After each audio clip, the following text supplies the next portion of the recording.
Boa tarde, everyone. Welcome back. My name is Joe Lyon, and welcome to another episode of Portuguese Online.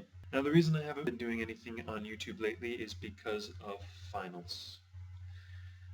I don't want to talk about it. But now that I'm back, we're going to steer off course a little bit. We're not going to be talking about grammar. We're not going to be talking about conjugation or sentence structures. We're actually going to be talking about something that is fascinating and interesting to me, and I hope it is to you, and that is sotaques.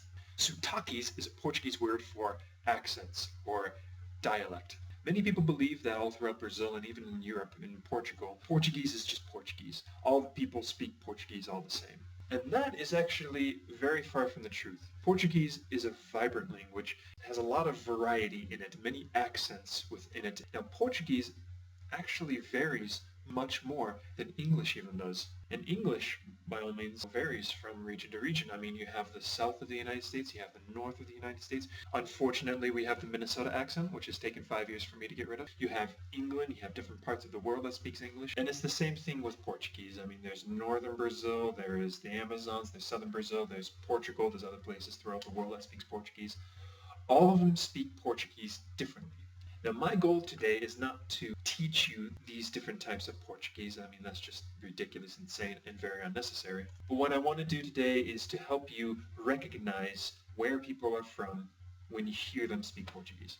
We're also going to learn a little bit of geography, which I absolutely love geography. Geography is awesome. So let's get started. We're first going to talk about the accent that I don't know as much as the Brazilian accent, and that's the Portuguese in Portugal. Portugal is where Portuguese obviously originates. It is important to remember that the Portuguese are European. Their lifestyle is very European. The mannerisms and the way that they look at the world is very European. And people from Brazil are South American, and their ways of reacting to people and viewing the world is very South American. So that already should show that there's a difference between the two. The first thing to say about Portuguese from Portugal is that it is harder than Brazilian Portuguese. The reason being is because in Brazil their mouth is a lot open when they speak, and in Portugal it's a lot more closed. So it's a little bit harder to understand. I suppose the next thing to talk about is the S's, because that is the most recognizable element of the Portuguese accent. Here I have written a sentence on the board, Estou feliz para estar aqui. This simply means I am happy to be here. Now, the most recognizable element in Portuguese from Portugal are the S's after a vowel. Instead of saying an S like you would in Brazil, you actually use an SH, and it's a lighter one, so it's a sh instead of a s. So instead of saying estou, you say estou. So in Brazil, you would say estou feliz para estar aqui, and in Portugal, you would say estou feliz para estar aqui. When you hear either in Brazil or throughout the world, whenever you hear someone using a lot of shmish, mash, mash, mash, there's a lot of sh in it, then most likely they're from Portugal. I say most likely because there is actually an accent within Brazil that does the same thing, and we'll go over that in just a little bit. The other thing that is recognizable are the D's and the T's. Now, if you remember from the pronunciation, which I think was video 2, the D's and the T's are actually G's and CH's. I believe the examples I used was verdade and sorvete. In Portugal, the DEs and the TEs are actually D's and T's. Now, granted, even in Portugal itself, there's a lot of variety of how they do it. I've heard different versions. I heard where they just take out the E, so it's verdade. I have also heard that the E is kind of a sound, so they say verdade. I've heard someone say verdade, so it's an I instead of an It really depends on where you are in Portugal. And the other crazy thing that I was quite surprised when my friends told me is that they don't just use você for you. So in Brazil, they use você, which is just you, and everyone that you talk to, you just say você. Portugal is actually a little bit different. They have 3 forms. There's the tu, there's the você, they still use the você, and then there's an o senhor. The tu is informal. If an adult was talking to a child, or if someone of higher rank was talking to someone of lower rank, você is more formal. So if the child was talking to the adult. O senhor is someone very important. It's almost like not even saying you. It's like a formal title that you give someone. The only time in English we have this is when you're in a courtroom. You don't say you to a judge. What you're supposed to say is Your Honor. So for instance, if you want to compliment the judge, you have to say, Your Honor looks good today. instead of saying, you look good today. If you are in the judge's court and you said, you look good today, your bail might be a little bit higher. So think of that when you see the o senhor. It's not just formal, it is very formal. It is more important than você. So just to review, remember that in Portugal, when they speak Portuguese, they have a lot of SHs. The mouth is a lot more closed than it is in Brazil. For most people, the D's and the T's are actually D's and T's. And they have 3 forms of the pronoun you, used for different occasions. Okay, so that's the Portugal accent. We got that out of the way. Now we're going to go over the Brazilian accents, and there are a lot within the country of Brazil. Now, before I actually go into the specific accents in Brazil, there's something very important to remember. The accents in Brazil are kind of like the accents in America. Not everyone in the South has a Southern accent. Not everyone in New York has a New York accent. But people with a New York accent are from New York. People with a Southern accent are from the South. And it's the same thing in Brazil. People with an accent from Rio de Janeiro are from Rio de Janeiro, but not everyone from Rio de Janeiro has that accent. I hope that doesn't confuse you. I know it's kind of weird, but if you think of it like that, then you'll be able to understand where people are from.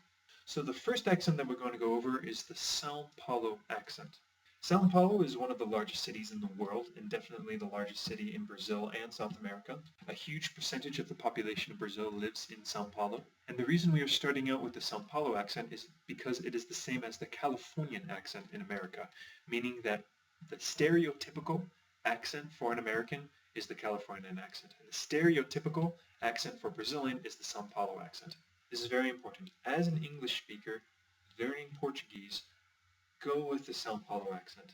To understand this more, let's say that a Brazilian was going to America and was learning English. It would be kind of unusual and very odd for him to learn the Southern accent. He's not from the South. He wasn't born in the South, and therefore it's just weird for him to speak a Southern accent. And it's kind of the same for English speakers. If we went to Brazil and started speaking an accent in Curitiba, we're not from Curitiba. We weren't born there, so it's just kind of weird for us to speak that. So that's my advice to you. Learn the São Paulo accent because it's kind of the neutral accent. And you're in luck. All the words that I've been showing you, all the techniques I've been showing you, the accent that I've been saying, how I pronounce words, that's kind of how they do it in São Paulo, so don't worry about it. Now let us move to the South. The South, or Sul, is comprised of 3 states: Paraná, Santa Catarina, and Rio Grande do Sul.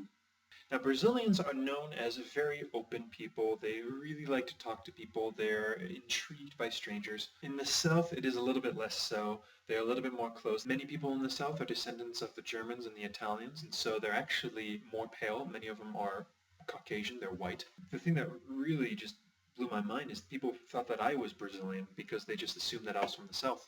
I never considered myself as looking Brazilian at all. Some of the things that you might notice is that in Paraná, you're going to hear a lot of R's that are a lot more strong. They're actually like American R's. And the other thing that they do is that the D's and the T's are actually des and tes. So for instance, throughout most of Brazil, it is verdade or verdade. In Curitiba, they actually say ver, the R is a lot stronger, verdade. They say chocolate or leite quente, which is hot milk.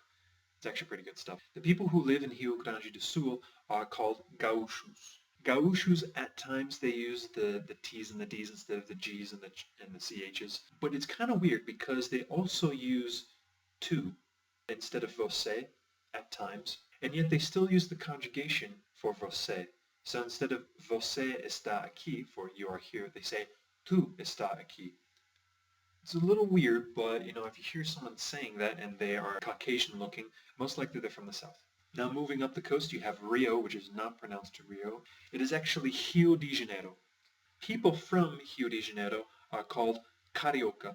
I really like the cariocas because most of them are very excited. They're very big. They're very open. I mean, they really like talking to people and they're extremely easy to get along with. Now it's very interesting. Many people from Rio, they use the SH as well. So instead of saying estou feliz, they say estou feliz. If you hear someone in Europe speaking Portuguese with this accent, they're from Portugal. If you hear that in Brazil, most likely they're not from Portugal, they're from Rio. Another thing is that the R's are actually an H. Sometimes they're even guzzled, like the French R. So instead of saying verdade, they say verdade. Now continuing our little trip up the coast, we're going to go to Bahia, with its capital, Salvador. Most Baianos are from African descent, and so they're black, they're dark. Baianos are a lot of fun. I actually like Baianos. They're known as being lazy. A lot of jokes about Baianos, and the stereotype of a Baiano is that they're very lazy people. I don't really think that they are lazy. I think the stereotype's funny, but a lot of them are hardworking, and they're very nice, good people. They also have a lot of cool beaches. Now the Baianos, their dialect, their accent, the way of speaking, is a lot more slow. Perhaps the reason they have so many jokes about being lazy is because the way they talk is so slow, so relaxing, and hey, don't worry about it, don't worry about it, everything will be fine. So if you see a darker skinned Brazilian who is speaking a lot more slow than everyone else, he's probably Baiano. Continuing our trip up the coast, now we go into the northeast, which is literally called the northeast. It is Nordeste. People from Nordeste are called Nordestinos. Nordestinos are more dark than the people in São Paulo, and especially the Gaúchos. Now, I am sincere when I say this. Some of the greatest people in the world that I've ever met were Nordestinos. They are open, they are friendly, they are interesting, they're just awesome. Like, they make the best friends. Now, when you ask someone where they're from, they usually don't say that they're from a specific state, but a specific city. So when you ask someone where they're from in Nordeste, they're probably going to say something like Belém, Fortaleza, Recife, Natal, João Pessoa. The only complaint I have about the Nordestinos is that they talk so fast. Now their accents vary wildly. However, there are a couple of rules. Many of them use the H sound when they do the R, so instead of verdade, it is verdade. Now, obviously, these are not the only places in Brazil that have accents. There's also the Amazonas, or the Amazons, and then the interior, or away from the coast. Their accents vary wildly. I mean, there's the people in Acre, which I have, to this day, no idea what they're saying.